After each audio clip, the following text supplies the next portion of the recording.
नमस्कार व्यूअर्स, आप सभी का स्वागत है रेडियो द्वारका में। और एक बार फिर मेरे साथ प्रशांत कुंद प्रभु हैं हमारे कार्यक्रम सवाल विद प्रशांत कुंद प्रभु में। प्रभु जी आजकल सनातन धर्म पे बड़ा कष्ट आ रखा है। मतलब लोग बात करते हैं कि इसको खत्म कर देना चाहिए, इसको मतलब ये सही नहीं है, और भी बड़ी सारी चीजें बात होती हैं। तो मतलब आप क्या लगता है कि, और मतलब बहुत सारी ऐसी चीज़ें जो बोली जाती हैं उसके पीछे अगर वो शास्त्र पढ़े जाएं तो एक्चुअली वो कहीं स्टैंड ही नहीं करती। तो क्या मतलब आपकी क्या राय है, क्योंकि आप तो सनातन धर्म का ही प्रचार कर रहे हैं, अगर ये सब बंद हो जाएगा तो फिर कैसे काम चलेगा? एक्चुअली व्यक्ति उसी टैगलाइन को उठाता है जो पॉपुलर होती है। किसी और को क्यों नहीं उठाते धर्म को? क्योंकि उन्हें पता है सनातन शब्द बोलने से करोड़ों लोग इसको देखेंगे, इसलिए उसकी निंदा करो। सनातन धर्म खत्म हो जाएगा, इस काल में खत्म हो जाएगा, ऐसा बोलो वैसा बोलो। तो सनातन शब्द का अर्थ समझना चाहिए पहले। सनातन यानी कि एटर्नल, अंग्रेजी में कहते हैं एटर्नल, जो कभी समाप्त नहीं हो सकता, इसका मतलब ही सनातन है। और उस सनातन धर्म जिसका मतलब ही सनातन है, जो कभी खत्म नहीं हो सकता, उसको ये सनातन को समाप्त करना चाह रहे हैं। तो देखिए इनकी समझदारी कैसी है। सनातन पहले भी था, आज भी है और आगे भी यही जीवन चलाने के लिए, योगदान देने के लिए यही एक मूल सनातन धर्म ही है।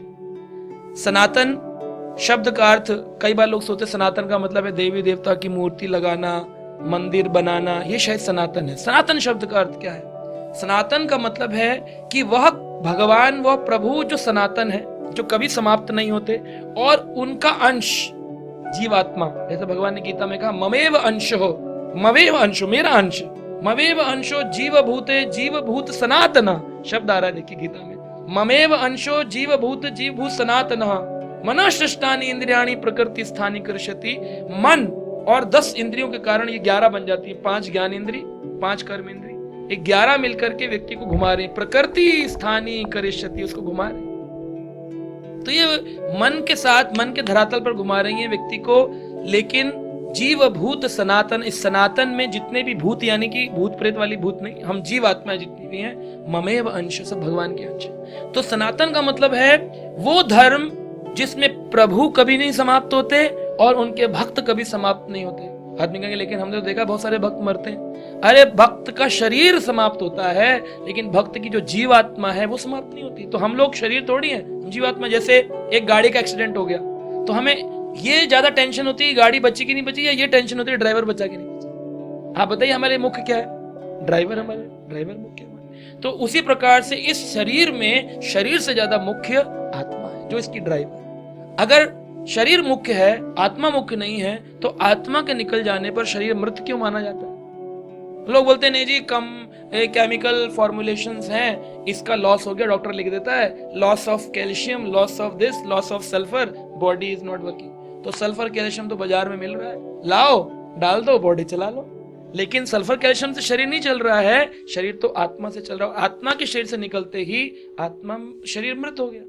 तो शास्त्र बता रहे हैं, गीता बताती है कि आत्मा की आंखें हैं तो व्यक्ति देख पा रहा। तो जैसे ये चश्मा ये नहीं देखता, मेरी आंखें हैं, इस पर ये चश्मा है तो ये देखता है। लेकिन आदमी कहता है ये आपकी आंखें रह गई यहाँ पर, ऐसे बोलते हैं लोग मजाक में, आपकी आंखें, आपका चश्मा। तो आंखें, तो चश्मा नहीं देख रहा है, चश्मे के पीछे ऐसी आंखें नहीं देख रही हैं, इसके पीछे जो आत्मा है उसकी सच्चिदानंद आंखें देखती हैं। बोले अगर ये आंखें देखती होती तो मृत आदमी जब लेटा रहता है तो क्यों नहीं देख पाता? उसके आगे ऐसे ऐसे करो तो क्यों नहीं देखता? क्योंकि उसकी आंखों के अंदर खाली पुतली है, गड्ढे हैं, बॉल है, लेकिन अंदर जीवन नहीं है। क्योंकि जीवन, असली आंख तो, अब ये चश्मा यहां रख दूं ऐसे निकाल के तो यह देख पाएगा?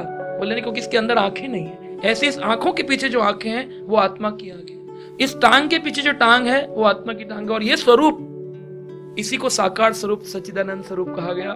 ममेव अंशो, अगर हमारे भगवान साकार है तो उनका अंश भी साकार है, और वो अंश शरीर नहीं, आत्मा है। तो लोग बोलते हैं कि आत्मा के ऊपर ये आवरण जो बना दिया गया, तो पहले दस्ताना बनता है कि पहले हाथ बनता है? बोले जी पहले हाथ बनता है फिर दस्ताना बनता है, यानी कि कवरिंग बाद में बनती है, पहले ओरिजिनल। जब हमारी आत्मा का एक रूप था, उसी के समरूप में ऊपर बॉडी की कवरिंग। और हमारी बॉडी की कवरिंग कैसी है? 2 हाथ वाली, इसलिए हमारे प्रभु कृष्ण कृष्ण 2 हाथ वाले, उनका अंश आत्मा 2 हाथ वाली, उनका शरीर 2 हाथ। तो लोग बोलते हैं कभी कभी कि अरे लेकिन पशु तो 4 पैर वाला होता है, उसमें आत्मा कैसे एडजस्ट हो जाएगी? हैं उसमें क्या 4 पैर वाली आत्मा होती है? नहीं। जैसे एक पायलट अगर नियमों का उल्लंघन करके शराब पी करके फ्लाइट उड़ाएगा, वैसे उड़ाने नहीं दिया जाएगा, लेकिन अगर कभी उसने उड़ा दिया तो अगली बार उसका कैंसल लाइसेंस, बोले अगले 6 महीने तुम नहीं उड़ा सकते, अब तुम गाड़ी चलाओ।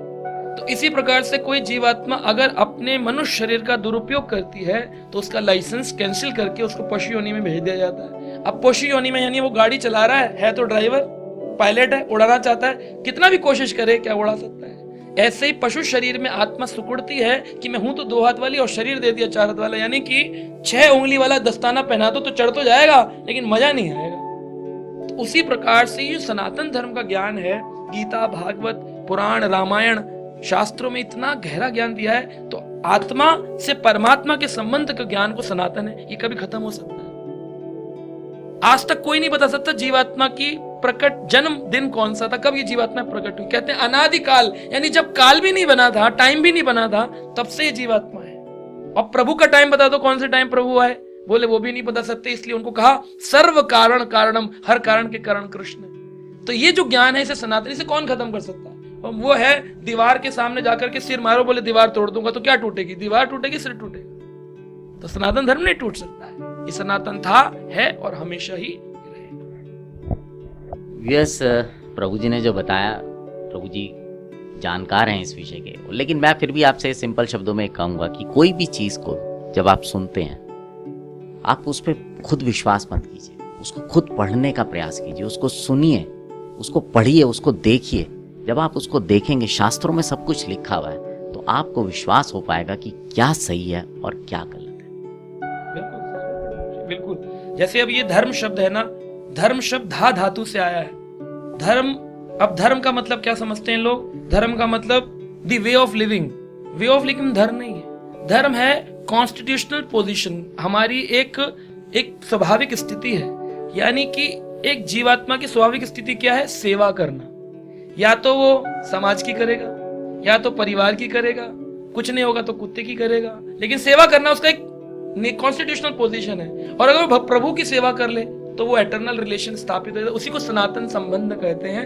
तो ये सनातन संबंध उजागर करना ही शास्त्रों का और भक्तों का मूल कारण है। शास्त्र इसलिए नहीं लिखेगा कि लोगों को गुमराह करें, या भक्त इसलिए नहीं है कि लोगों के घर से दान मांग करके रोटी खाएं, इसलिए नहीं है। सनातन भक्त और सनातन शास्त्र केवल लोगों को सनातन संबंध स्थापित करने के लिए, और किसी चीज।